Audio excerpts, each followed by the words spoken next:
poor scholarship student my family had been sponsoring, on her wedding day. Now it's my turn to become the billionaire's wife. You go be that pervert's plaything, she smirked. That was when I realized she had been reborn too. In our previous life, she rushed to marry into a wealthy family. I married Ryan, the scholarship student, but the wealthy man she ended up with turned out to be a pervert obsessed with BDSM. After 2 years of being tortured, he still went bankrupt. While she was being chased down the street by debt collectors, she ran into me, already the wife of the richest man alive. Unable to accept it, she grabbed me and set a gas tank on fire. When she opened her eyes again, she had already slept with Ryan and forced me to marry Jason Steele. She didn't know Ryan would never become a billionaire.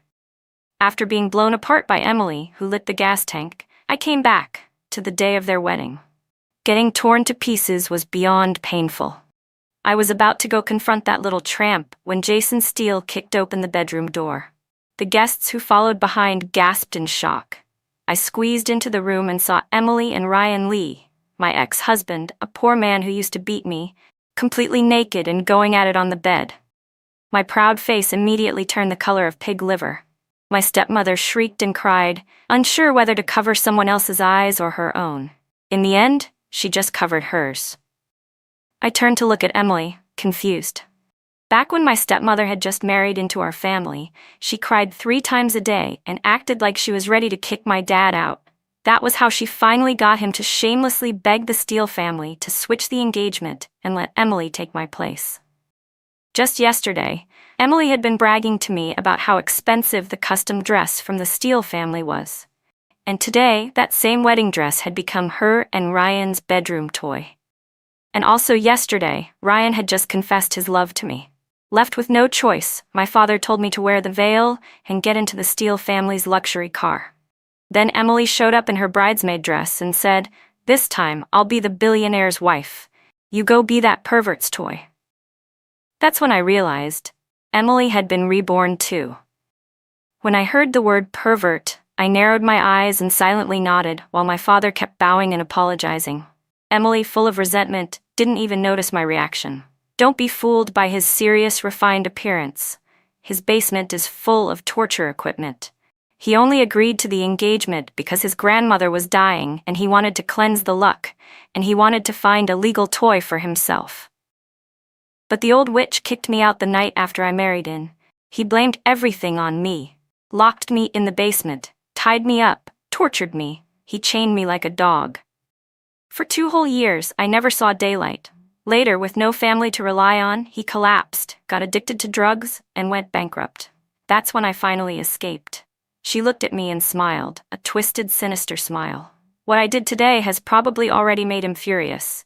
He might not even wait for that old hag to die. He'll probably act tonight. Don't blame me, Lisa. You had a better life than me in the last round. This time, it's my turn to enjoy life. Just bite your lip and get through it. If you survive and escape in 2 years, I promise I'll let Ryan approach you. I didn't blame her. She jumped into that pit herself, and even spoiled the plot for me. After getting blown up, my rage had already burned away. But what she didn't realize was Ryan Lee would never be a billionaire. And I was really looking forward to this wedding banquet. After the ceremony, Jason Steele told all the servants to leave the main villa. The enormous house now held only the 2 of us. My heart started to race. Even through the veil, I could feel how heated my gaze toward him had become. "Why are you looking at me like that?" Jason's expression held only coldness and disgust. Maybe it was hatred. Maybe it was something filthier. "This is our wedding night," I reminded him. "I don't love you. Nothing's going to happen, not what you're imagining." "You're not me. How do you know what I'm imagining?" I replied calmly. Jason didn't bother answering. He turned and walked out of the bridal suite, clearly trying to make a point. "Follow me," he said, leading me toward the basement. At first he walked with a calm, steady pace, but soon he kept glancing back at me. "You're not scared?" The dim hallway was lined with dark red wallpaper. The floor was made of redwood, perfectly matching his deep, cold features and tall, broad-shouldered frame with a narrow waist. It really was a perfect fit for him. I couldn't be bothered to keep up the act anymore. "I'm not afraid," I said. Jason looked slightly surprised but quickly regained his composure. Then don't cry later. I hate it when women cry. I hate it when men cry, I replied flatly. He pushed open the basement door. One by one the lights flicked on overhead. The 200 square meter room was filled with all sorts of bondage and training equipment. There was even a luxurious dog kennel and full sets of costumes. Jason took a deep breath and took off his suit jacket, then almost eagerly picked up a black leather rope. With one hand, he grabbed both my wrists and awkwardly began trying to tie them up. Something's wrong, he mumbled. This doesn't feel like when I practiced. He wrapped the rope around twice, but still wasn't satisfied. Just as he was about to try again, I lost patience. I twisted my arms and grabbed his wrist instead. You're doing it wrong, I said. Here, let me show you. Under Jason's stunned gaze, I tied the rope around his wrists with perfect precision. Firm, but not too tight.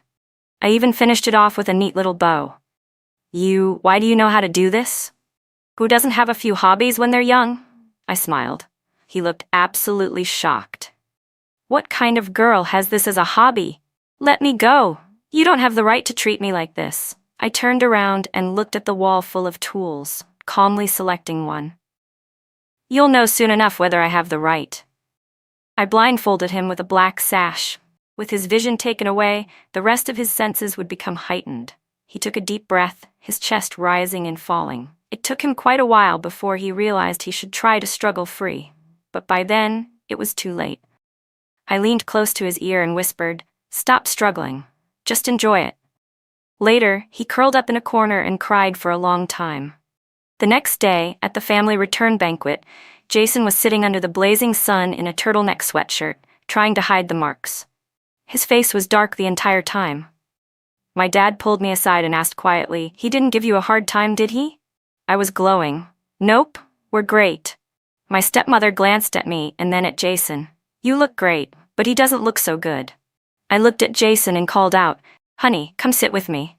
Jason let out a cold snort, but his legs still moved toward me and sat down beside me. I patted his thigh. "See? Isn't he behaving well?"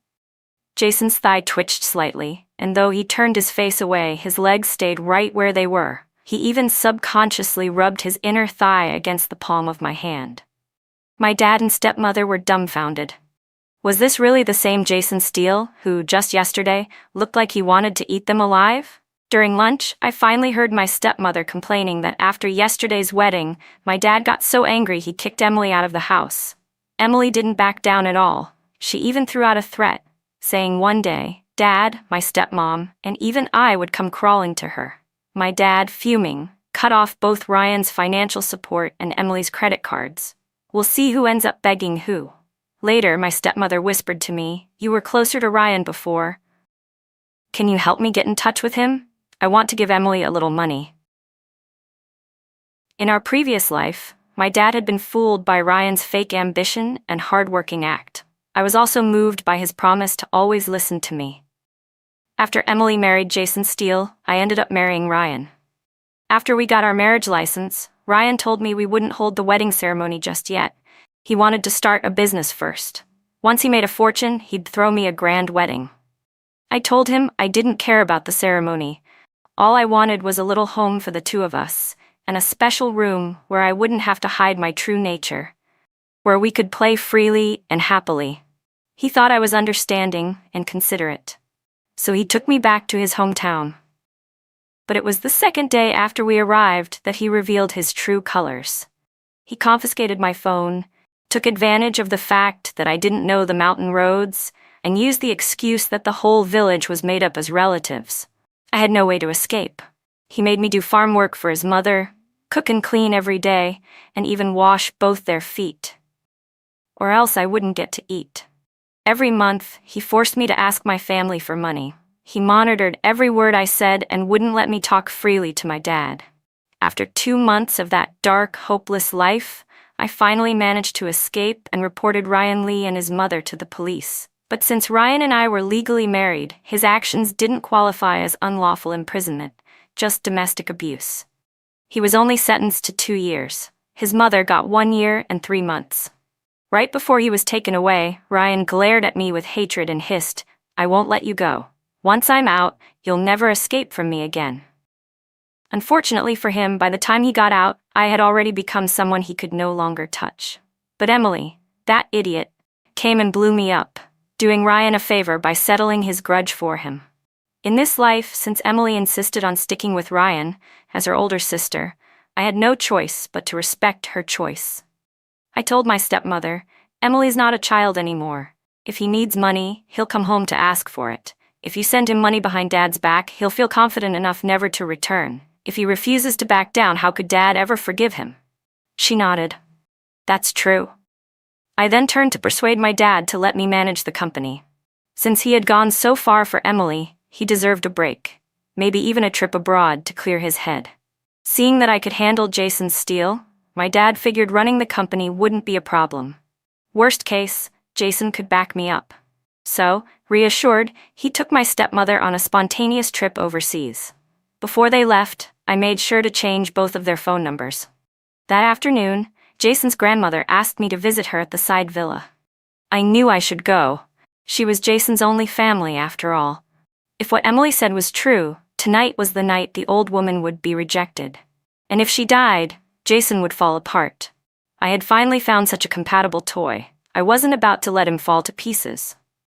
The old woman lay on a fully automated hospital bed. Her complexion was pale, her energy weak and fading. But when I checked her medical report, I saw it wasn't a terminal illness. She wouldn't die immediately. The medical team was top-notch. She had the best medications available. By all logic, nothing should go wrong. So why would she die? She held my hand tightly and gave me a pair of beautiful jade bangles. Sweet child, she said gently. This was part of Jason's mother's dowry. Before she passed, she asked me to give it to the woman who would become Jason's wife. I've finally fulfilled that promise. Now that he has you, I can rest easy and go see his grandfather and his parents. Suddenly, it all made sense. So the cleansing was for Jason to marry and fulfill her final wish. Once that wish was met, she no longer had the will to live. That's why she would soon reject life altogether. Grandma, don't say that, I said softly. There are still so many things in this world worth seeing. But Grandma just smiled faintly. I'm already so old, sweetheart. What haven't I seen? As a woman, my life feels complete. Seeing her so ready to die, I decided I had to do something drastic. Later that evening, when Jason came home from work, he was immediately alarmed by the sound of loud music coming from the side villa. Worried, he rushed over, only to find his grandmother sitting in her wheelchair, surrounded by 8 male dancers of various styles, all performing around her. The heart monitor next to her was beating in sync with the music. A few doctors who were standing by just in case looked absolutely scandalized, like they were witnessing a crime against nature. Jason's grandmother, meanwhile, was blushing so hard it looked like she might bleed. But there was light in her eyes, a spark that hadn't been there before. Jason turned to glare at me, ready to yell, but before he could speak, I dragged him out of the room.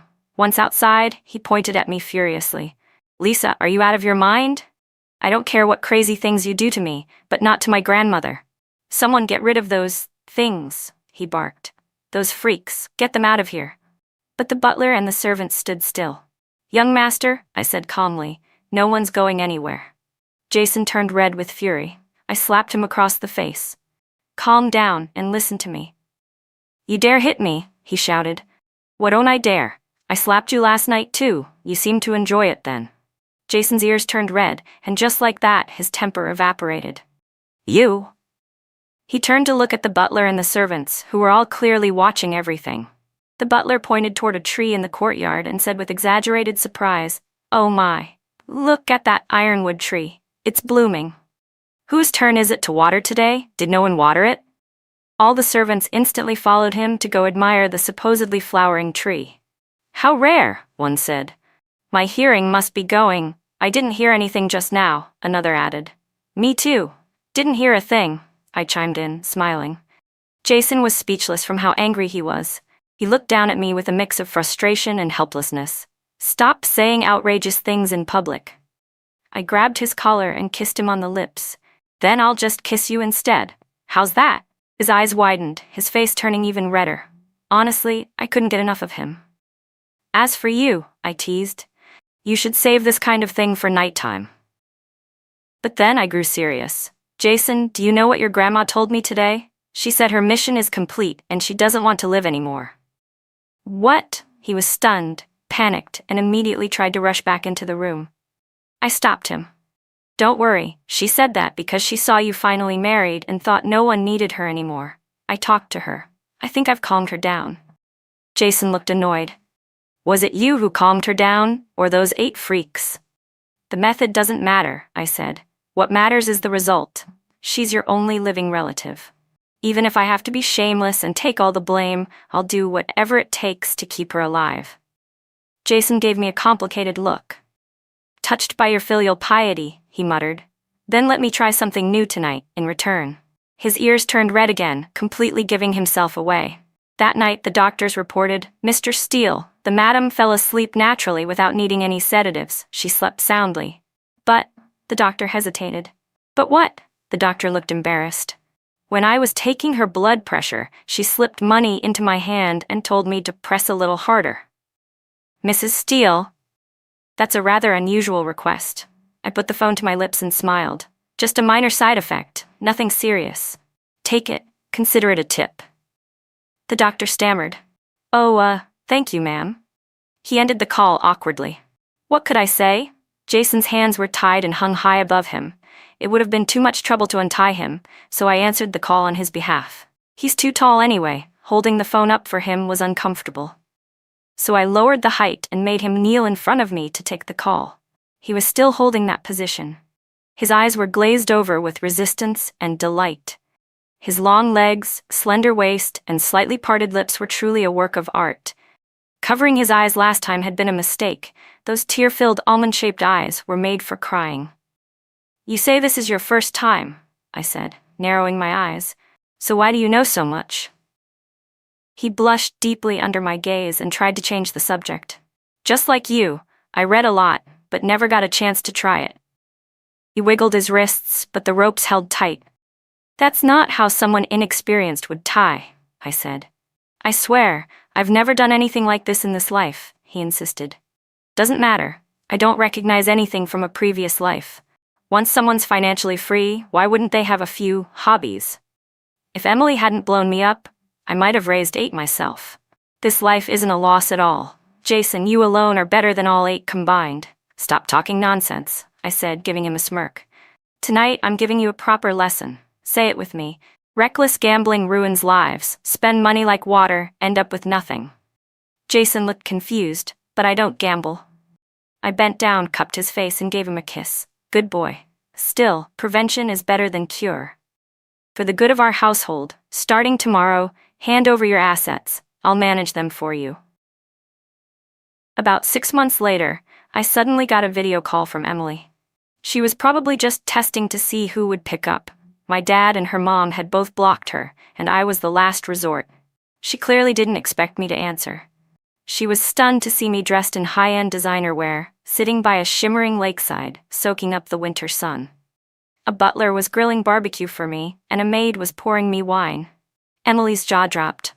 Lisa, why aren't you locked up by Jason? I smiled sweetly. Why would my husband lock me up if he loves me? Love you? Impossible. He doesn't even have a heart. I begged him in our last life, and he still wouldn't let me go. Her voice grew sharp, almost crazed. He can't love you. He won't. Even if he didn't blame you for cheating on him with Ryan, he'd still blame you for that old hag's death. You should be chained up in the basement like a dog, eating dog food, barking like a mutt, wagging your tail just to get his affection. Just then, Grandma leaned over from off-screen. What's she saying? Which old hag died? Ever since I convinced Grandma to start living for herself again, her health had been improving day by day. Not only could she walk and take care of herself, she even took up yoga. Her posture had become more elegant than ever. Seeing how much better she was doing, Jason started turning a blind eye to the 2 handsome personal assistants I hired for her, both around 6'2" on average. Clearly, when it comes to motivating women to live with discipline and purpose, surrounding them with hot young men is the way to go. Men always like women who are 18. Why wouldn't women feel the same? When Emily saw Grandma full of energy and glowing with life, her jaw nearly dropped. This isn't possible. She stammered. She must be a ghost. How is she not dead yet? Grandma raised an eyebrow. How rude, you're the one who's dead. I quickly leaned over and whispered to her, Sorry, Grandma. That's my little sister. She married off far away, and things haven't gone well for her. Her brain's a bit scrambled. Grandma looked at her with sympathy. Oh, that's your sister? I thought she was your aunt. Emily's face turned red with embarrassment, but because of her lingering fear of Jason from the previous life, she didn't dare talk back to Grandma. Well, I'll leave you two to chat. My assistant's waiting for me to go bowling, Grandma said cheerfully, and wheeled herself away. I turned back to Emily, who was still staring in disbelief. She's not dead? Then Jason must be okay too? He didn't gamble everything away? Not only that, I said with a smile. He's now the ambassador for anti-gambling campaigns. Emily's face twisted in confusion. But that's not how it went for me at all. None of this happened in my version. Lisa, weren't you the one who became the billionaire's wife last time? Didn't you live like this too before that happened? Why didn't you tell me? I looked her up and down. She was filthy, unkempt, her skin dark and bruised, clothes plain and outdated. She spoke in a low, guilty voice, like she was always afraid someone might hear her. Honestly, it had been 6 months. Was she still stuck at Ryan's house? The moment I mentioned her situation, Emily couldn't hold it in anymore. Lisa, Ryan and his mom, oh God, they treat me like a servant. They took my phone away. Every day I'm out in the fields working. It's been half a year and I'm about to lose my mind. I can't reach Mom or Dad. I don't know why they cut off Ryan's financial support, but he's furious. He told me to call home for money. If I don't get any, he says he can't start his business. I had no choice but to call you. Did you go through this too, before you became the billionaire's wife? Why didn't you warn me? I thought to myself, how is she still not out of there? It's not like they live in some remote village. Even if she were dumb, 6 months is plenty of time to memorize the way out. But now I understood.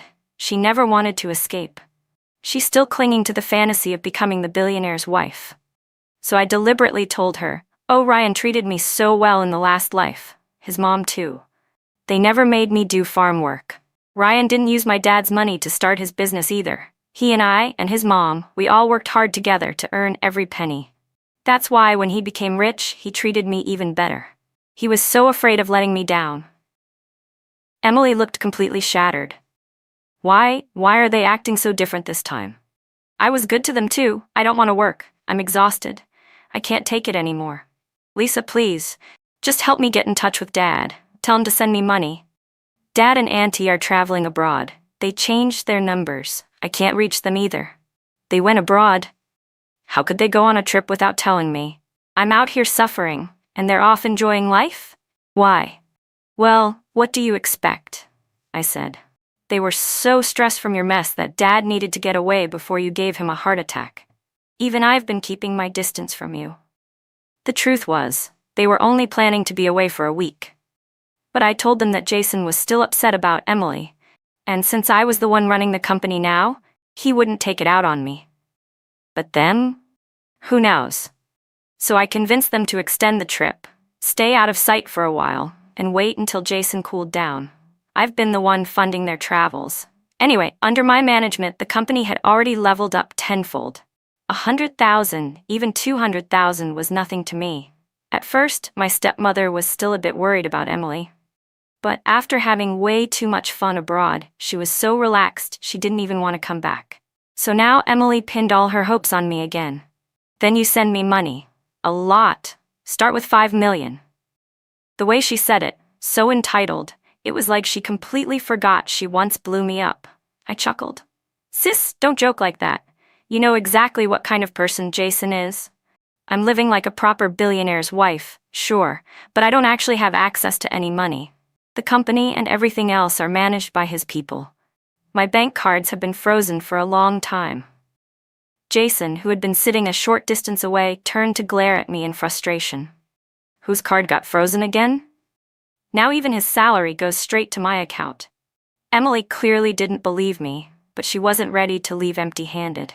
The jewelry you're wearing looks pretty expensive. Mail them to me. I'll sell them myself. Afraid I might say no, she tried to convince me. Don't be so stingy. Just because Jason treats you well now, doesn't mean he'll treat you well forever. Once he gets bored and shows his true colors, you'll be trapped just like before. By then, if Ryan becomes the richest man, it'll be thanks to me, and I'll make sure he comes to save you. She really painted a nice picture. Too bad that day will never come. Right then I saw Jason wave his hand on camera, signaling her to come over. Like an obedient pet, she did, walking straight into the frame. The moment she saw him, she screamed and dropped the phone.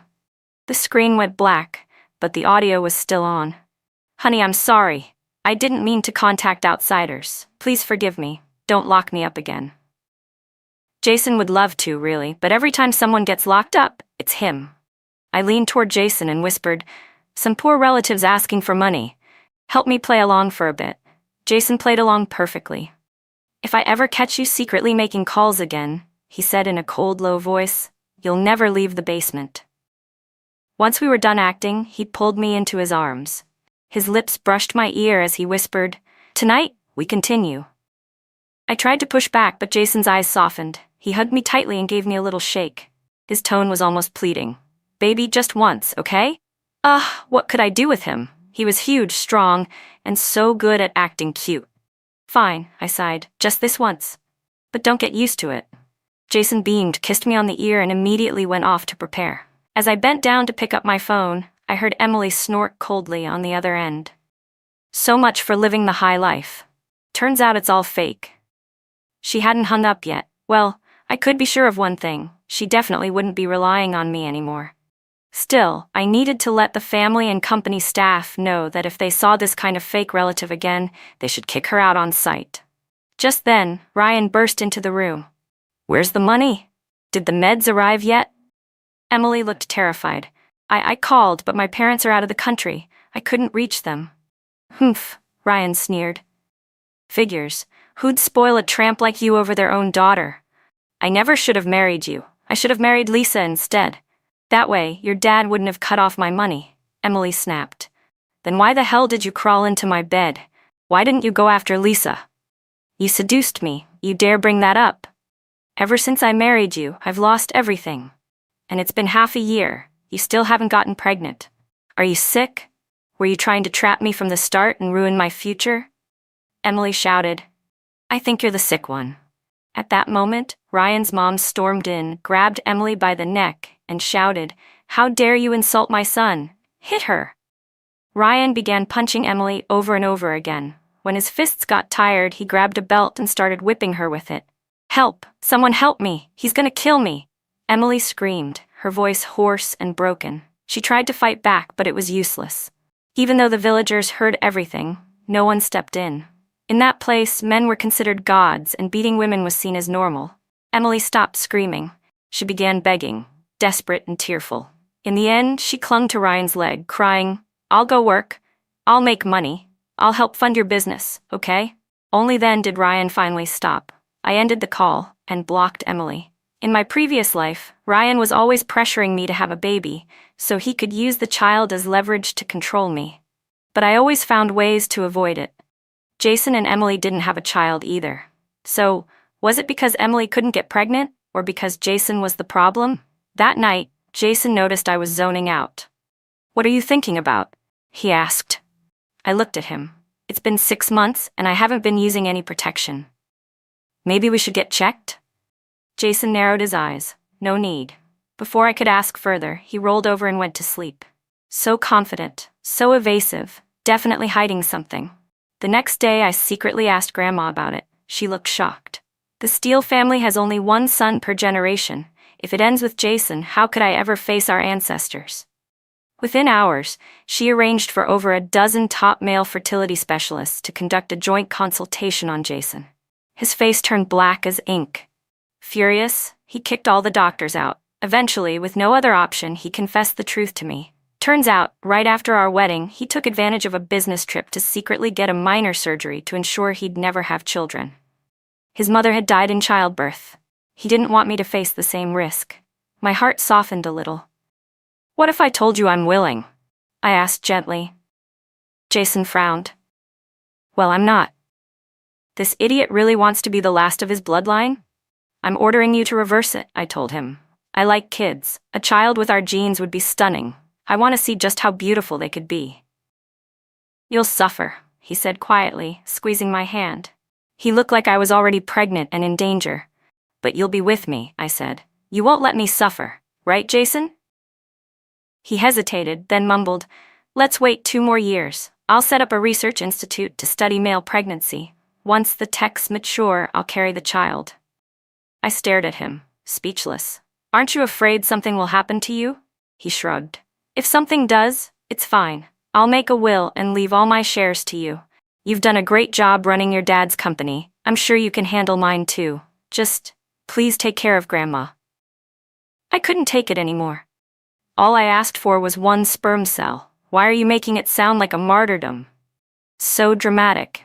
Fine, I'll just find someone else to father my baby. I'm sure there are plenty of men who'd love to. His eyes instantly turned red. How dare you? I've given you my heart and soul, and now you're trying to cheat on me. Another 6 months passed.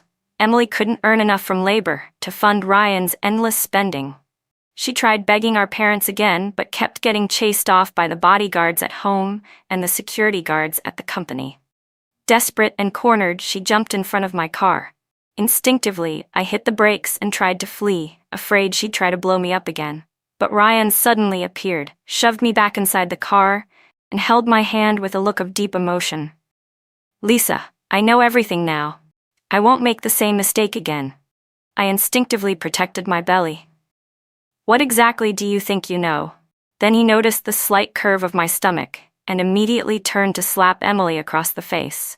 You said Jason couldn't have kids. Then who does Lisa's baby belong to? Emily stammered. That's not possible. In the last life, he never touched me. No matter how much I tried to seduce him, he had 0 interest. Wasn't that because he couldn't? Ryan's eyes were full of rage as he pointed at me. So whose baby is it? You cheated, didn't you? So they had already confronted each other. These 2 idiots. I didn't cheat, I said calmly. This baby is Jason's. I don't know why he never touched you, but between us, things are very healthy. You bitch, Emily screamed and lunged at me to slap me. I quickly changed my tone.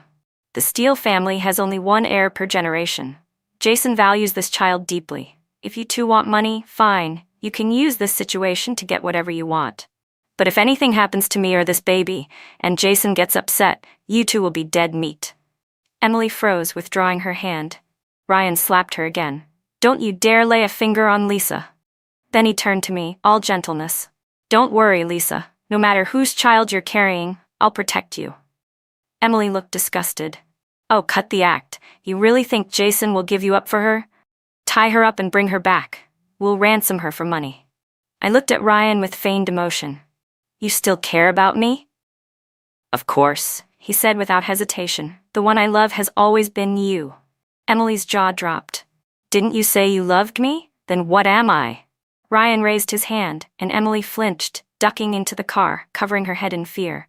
He glanced around, then lowered his voice and said, Lisa, I'll take you home. As he spoke, he grabbed both of my phones from my bag and tossed them out of the car.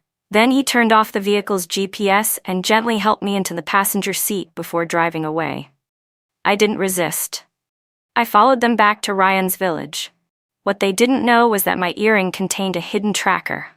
I only needed to activate it, and Jason would know immediately if anything happened to me. But I didn't want to drag him into this. Since these 2 idiots came looking for me again, I figured it was time to settle our past scores properly.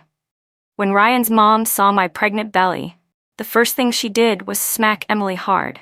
You little tramp, you said my son was impotent, but Lisa's pregnant with Jason's baby. That just proves you're the problem. If I'd known this earlier, I never would have let my son marry you. So it turns out even she knows we've been reincarnated. Emily, now with a shred of confidence, snapped back. You old hag, why are you hitting me? I helped your son kidnap Lisa so we could demand money from Jason. Once we get it, Ryan will become a billionaire, and I will be the billionaire's wife. Ryan's mom chuckled. Then I'll be the billionaire's mom.